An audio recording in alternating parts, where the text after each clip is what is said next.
নমস্কার বন্ধুরা, ভক্তি দর্শনম চ্যানেলের আরও একটি নতুন পর্বে আপনাদের সকলকে স্বাগত। আপনারা কেমন আছেন? আশা করি আপনারা ভালো ও সুস্থ আছেন। ভগবান শিবের অশেষ কৃপা পেতে কমেন্ট বক্সে অবশ্যই লিখুন ওম নমঃ শিবায়। বন্ধুরা, শ্রাবণ মাস শেষ হতে চলেছে, আর কাল অর্থাৎ 17ই আগস্ট 2026 হলো শ্রাবণ মাসের শেষ সোমবার। সারা শ্রাবণ মাস জুড়েই অনেকেই শ্রাবণ সোমবার ব্রত পালন করেছেন এবং ভগবান শিবের কৃপায় শেষ সোমবারও পালন করবেন। 2026 সালের 1433 বঙ্গাব্দে শ্রাবণ মাসে মোট 5টি সোমবার পড়েছে। কাল অর্থাৎ 17ই আগস্ট 2026 শ্রাবণ মাসের পঞ্চম অর্থাৎ শেষ সোমবার। কিন্তু আবার অনেকেই আছেন যারা শ্রাবণ মাসের সোমবারগুলি কোনো কারণে পালন করতে পারেননি। আশা করি তারা অবশ্যই শ্রাবণ মাসের শেষ সোমবারটি পালন করবেন এবং ভগবান শিবের আশীর্বাদে আপনাদের মনোবাসনাও পূর্ণ হবে। আজকের পর্বে আমরা জানব শ্রাবণ মাসের শেষ সোমবার ভগবান শিবের মাথায় জল ঢালার শুভ সময় কখন থাকতে চলেছে, শ্রাবণ মাসের শেষ সোমবারে ভগবান শিবকে কি কি দ্রব্য দিয়ে অভিষেক করবেন এবং কোন দ্রব্য দিয়ে অভিষেক করলে কি ফল পাওয়া যায়, শেষ সোমবার শিবলিঙ্গে কোন শস্য নিবেদন করবেন জানবো। শ্রাবণ মাসের শেষ সোমবারে ভগবান শিবকে পুজো করার জন্য কি কি উপকরণের প্রয়োজন, শিব পুজোর নিয়ম ও মন্ত্র, উপবাস করলে এই দিন কি কি খাবেন এবং কি কি ভুলেও মুখে তুলবেন না। এছাড়াও জানবো শ্রাবণ সোমবারের ব্রত কথা। সবটাই জানবো আজকের পর্বে। ভিডিওটি সম্পূর্ণ দেখার অনুরোধ রইল। তবে তার আগে বন্ধুরা, এখনও যারা ভক্তি দর্শনম চ্যানেলটিকে সাবস্ক্রাইব করেননি তারা চ্যানেলটিকে সাবস্ক্রাইব করে পাশে থাকা অল নোটিফিকেশনে ক্লিক করে দেবেন পরবর্তী ভিডিওটি পাওয়ার জন্য। প্রথমেই জেনে নেব শ্রাবণ মাসের শেষ সোমবারে ভগবান শিবের মাথায় জল ঢালার ও পুজোর শুভ সময় কখন থাকছে। শ্রাবণ মাসের শেষ সোমবার ভগবান শিবের মাথায় জল ও ভগবান শিবের পুজো করার শুভ সময় থাকছে সকাল 9টা থেকে 11:47 মধ্যে। এবার জানবো এই দিন ভগবান শিবকে কি কি দ্রব্য দ্বারা অভিষেক করবেন, কোন কোন দ্রব্য দ্বারা শিবলিঙ্গের অভিষেক করলে ভগবান শিব অত্যন্ত প্রসন্ন হবেন এবং ভগবান শিবের কৃপা লাভ করতে পারবেন। শ্রাবণ মাসে মনস্কামনা অনুযায়ী বিভিন্ন উপাদান দিয়ে শিবলিঙ্গের অভিষেকের বিশেষ মাহাত্ম্য রয়েছে। গঙ্গা জল, কাঁচা দুধ, মধু, আখের রস, পঞ্চামৃত বা বেলপাতা প্রতিটি উপাদানের সঙ্গে ধন, স্বাস্থ্য, প্রেম, দাম্পত্য সুখ, কর্মজীবনের সাফল্য ও মানসিক শান্তির মতো ভিন্ন ভিন্ন শুভ ফলের প্রচলিত বিশ্বাস জড়িয়ে রয়েছে। গঙ্গা জল। শিবপুরাণ অনুযায়ী শিবলিঙ্গে গঙ্গা জল অর্পণ করলে ভক্তের গুপ্ত মনস্কামনা পূরণ হয়, মোক্ষ লাভের পথ সুগম হয় বলে বিশ্বাস করা হয়। সাধারণ জল। পরিষ্কার জল দিয়ে শিবলিঙ্গের অভিষেক করলে মানসিক শান্তি, অন্তরের পবিত্রতা এবং ইতিবাচক শক্তি বৃদ্ধি পায় বলে মনে করা হয়। কাঁচা দুধ। দীর্ঘায়ু, সুস্বাস্থ্য এবং রোগ ব্যাধি থেকে মুক্তির কামনায় কাঁচা দুধ দিয়ে শিবলিঙ্গে অভিষেক করা শুভ বলে মনে করা হয়। চিনি মেশানো দুধ।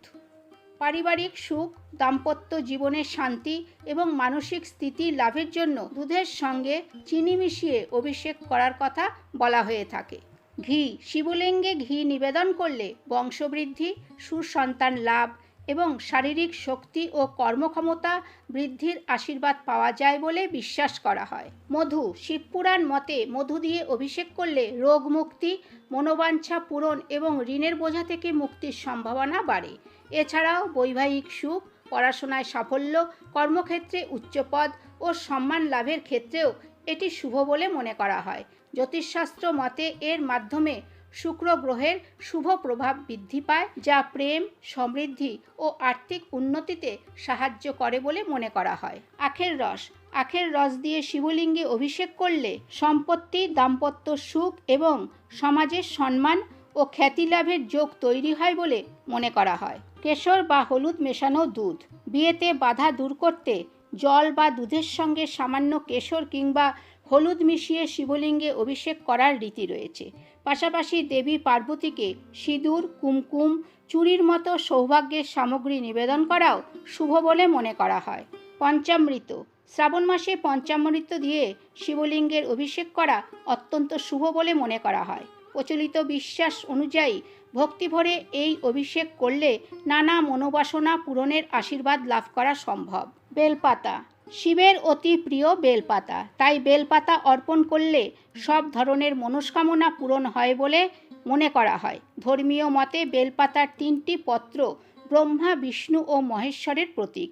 ভক্তি ভরে এটি নিবেদন করলে পূর্বজন্মের পাপ ক্ষয় এবং শিবের কৃপা লাভ করা সম্ভব হয় বলে মনে করা হয়।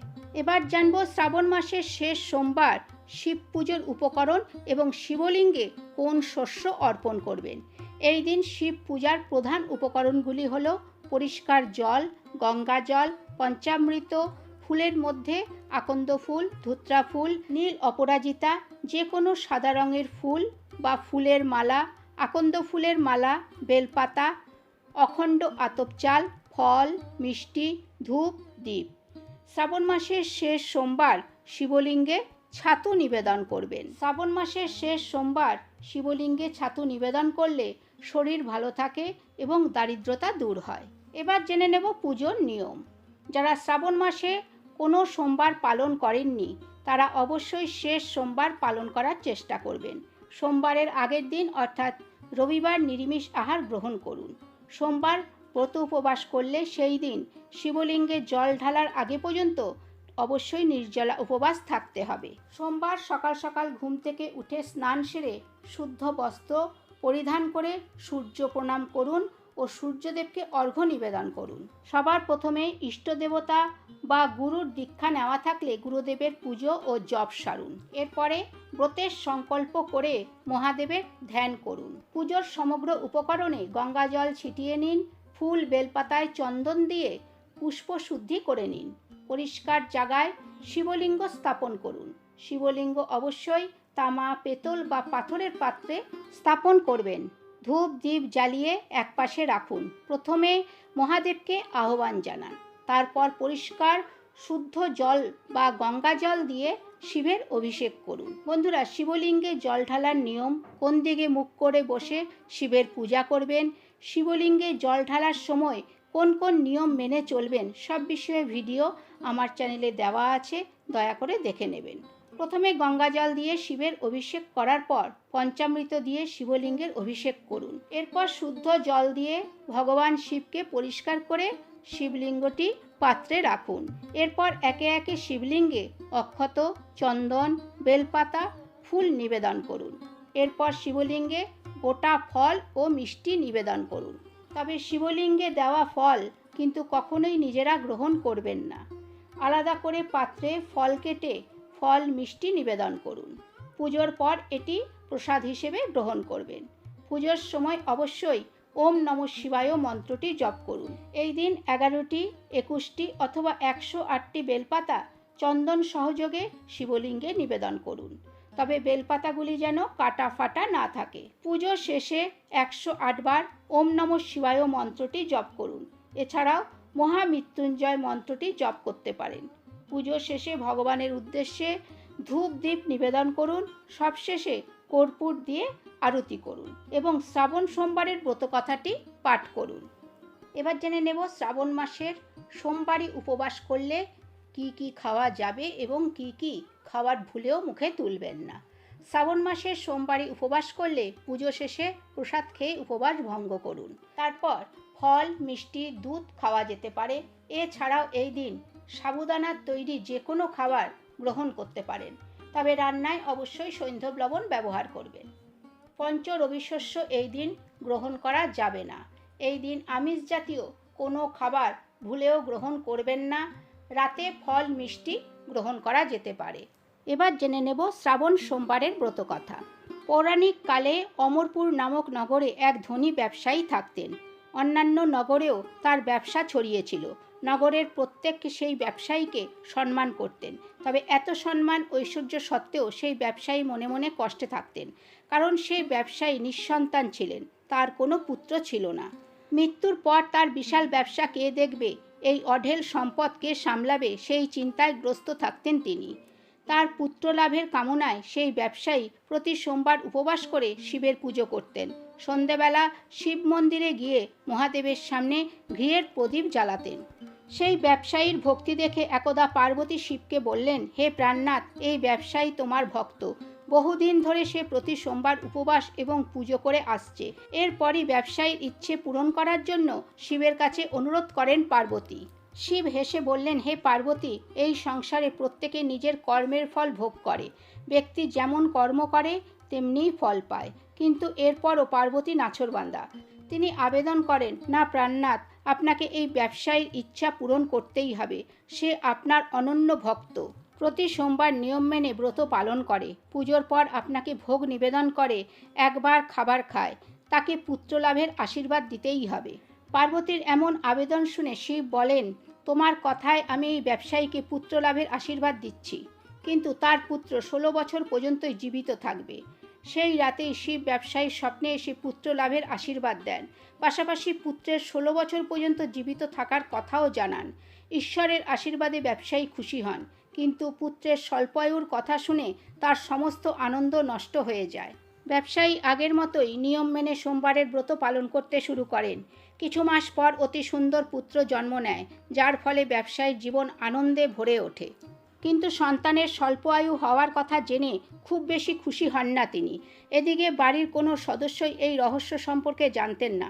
বিদ্বান ব্রাহ্মণেরা সেই পুত্রের নাম অমর রাখেন। অমর 12 বছর হলে তাকে শিক্ষা গ্রহণের জন্য বারাণসী পাঠানোর সিদ্ধান্ত গ্রহণ করা হয়। ব্যবসায়ী অমরের মামা দীপচাঁদকে ডাকেন। অমরের পড়াশোনার জন্য তাকে বারাণসী ছেড়ে আসতে বলেন তিনি। অমর নিজের মামার সঙ্গে শিক্ষা লাভের জন্য বেরিয়ে পড়ে। পথে যেখানেই অমর ও দীপচাঁদ বিশ্রামের জন্য থামতেন, সেখানেই যজ্ঞ করতেন ও ব্রাহ্মণদের ভোজন করাতেন। দীর্ঘ পথ অতিক্রম করার পর অমর ও দীপচাঁদ এক নগরে পৌঁছান। সেই নগরের রাজার কন্যার বিবাহের আনন্দে সমগ্র নগর সাজানো ছিল। নিশ্চিত সময় বরযাত্রী আসে, কিন্তু বরের বাবা নিজের পুত্রের এক চোখে কানা হওয়ার কারণে খুব চিন্তিত ছিলেন। রাজা এ বিষয়ে জানতে পারলে বিবাহে বাধা দিতে পারে এবং এরপর তার বদনামি হবে, এ কথা ভেবে তিনি চিন্তিত হয়ে পড়ে। বরের বাবা অমরকে দেখলে তার মাথায় একটি বুদ্ধি খেলে যায়। তিনি ভাবেন, এই ছেলেকে বর সাজিয়ে রাজকুমারীর সঙ্গে বিবাহ করে দিই। বিয়ের পর তাকে অর্থ দিয়ে বিদায় করে দেব এবং রাজকুমারীকে নিজের নগরে নিয়ে যাব। বরের পিতা এ প্রসঙ্গে অমর ও দীপচাঁদকে জানান। অর্থলাভের লোভে দীপচাঁদ তার পরামর্শে রাজি হয়ে যায়। অমরকে বরের পোশাক পরিয়ে রাজকুমারী চন্দ্রিকার সঙ্গে বিয়ে দেন। রাজা প্রচুর অর্থ দিয়ে রাজকুমারীকে বিদায় জানান। অমর ফেরার সময় সত্যি গোপন করতে পারে না ও রাজকুমারীর অন্যায় সত্য ঘটনা লিখে দেয় যে, রাজকুমারী চন্দ্রিকা, তোমার বিয়ে আমার সঙ্গে হয়েছে, কিন্তু আমি বারাণসীতে শিক্ষা লাভ করতে যাচ্ছি। এবার তোমায় যে নবযুবকের স্ত্রী হতে হবে সে কানা।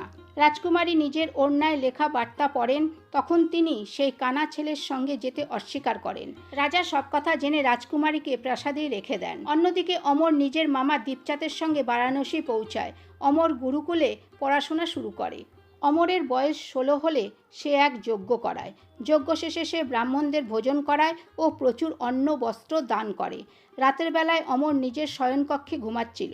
শিবের আশীর্বাদ অনুযায়ী নিদ্রাতেই অমর প্রাণত্যাগ করে। সূর্যোদয়ের পর দীপচাঁদ অমরকে মৃত দেখে কাঁদতে শুরু করে। আশেপাশের লোকেরাও একত্রিত হয়ে দুঃখ প্রকট করেন। সেখান থেকে শিব পার্বতী অতিক্রম করছিলেন। তিনি দীপচাঁদের কান্নার স্বর শুনতে পান। পার্বতী শিবকে বলেন, প্রাণনাথ, আমি তার কান্না সহ্য করতে পারছি না, এই ব্যক্তির কষ্ট দূর করুন। শিব পার্বতীর সঙ্গে অদৃশ্য স্বরূপে দীপচাঁদের পাশে গিয়ে বলেন, হে পার্বতী, এ তো সেই ব্যবসায়ীর পুত্র যাকে 16 বছর আয়ুর আশীর্বাদ দিয়েছিলাম। এর আয়ু পূর্ণ হয়েছে। পার্বতী পুনরায় শিবকে নিবেদন করেন, হে প্রাণনাথ, আপনি এই ছেলেটিকে জীবিত করে দিন, তা না হলে এর মা বাবা বিলাপ করে করে নিজের প্রাণত্যাগ করে দেবেন। এই ছেলের পিতা আপনার পরম ভক্ত, বহু বছর ধরে সোমবারের ব্রত করে আপনাকে ভোগ নিবেদন করছে। পার্বতীর আবেদনে রাজা সেই ছেলেটিকে জীবিত হয়ে ওঠার আশীর্বাদ দেন ও সে কিছুক্ষণের মধ্যেই জীবিত হয়ে ওঠে। শিক্ষা সমাপ্ত করে অমর নিজের মামার সঙ্গে নগরে ফিরে আসার জন্য যাত্রা শুরু করেন।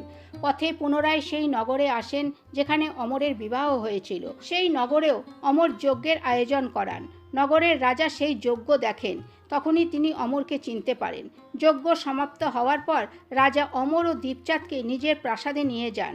সেখানে কিছুদিন রেখে তাদের প্রচুর অর্থ সম্পত্তি দিয়ে রাজকুমারীর সঙ্গে বিদায় করেন। পথে নিরাপত্তার জন্য প্রচুর সৈন্যকে সঙ্গে পাঠান রাজা। নগরে পৌঁছানোর সঙ্গে সঙ্গে দীপচাঁদ এক দূতকে ব্যবসায়ীর কাছে পাঠায়। সন্তানের জীবিত ফেরার কথা শুনে ব্যবসায়ী অত্যন্ত খুশি হয়। এর আগে ব্যবসায়ী নিজেকে স্ত্রীর সঙ্গে একটি কামরায় বন্ধ করে রেখেছিলেন। তৃষ্ণার্ত ক্ষুধার্ত অবস্থায় ব্যবসায়ী নিজের ছেলের অপেক্ষা করতে থাকেন। তারা প্রতিজ্ঞা করেছিলেন যে পুত্রের মৃত্যুর সংবাদ পেলে তারা প্রাণত্যাগ করে দেবেন। কিন্তু পুত্রের আগমনের সংবাদ পেয়ে তিনি স্ত্রী ও বন্ধুবান্ধবদের সঙ্গে নগরদ্বারে এসে উপস্থিত হন। নিজের সন্তানের বিবাহ ও পুত্রবধূ চন্দ্রিকাকে দেখে তাদের আনন্দের শেষ থাকে না। সেই রাতেই শিব ব্যবসায়ীকে স্বপ্নে দর্শন দেন যে, হে শ্রেষ্ঠী, আমি তোর সোমবারের ব্রত ও ব্রতকথার প্রভাবে খুশি হয়ে তোর সন্তানকে দীর্ঘায়ু প্রদান করেছি। এ কথা শুনে ব্যবসায়ী অত্যন্ত প্রসন্ন হন। সোমবারের ব্রত প্রভাবে ব্যবসায়ীর বাড়িতে আনন্দের আগমন ঘটে। শাস্ত্রে উল্লেখিত রয়েছে যে স্ত্রী পুরুষ সোমবার নিয়ম মেনে ব্রত পালন ও ব্রতপাঠ করলে তাদের সমস্ত ইচ্ছা পূরণ হবে। অথ শ্রাবণ মাসের সোমবারের ব্রতকথা সমাপ্ত। তো বন্ধুরা, আজকের ভিডিওটি এই পর্যন্তই। আশা করছি ভিডিওটি আপনাদের ভালো লেগে থাকবে। ভিডিওটি ভালো লাগলে ভক্তি দর্শনম চ্যানেলটিকে সাবস্ক্রাইব করে সঙ্গে থাকুন। ভালো থাকবেন, সুস্থ থাকবেন। ধন্যবাদ।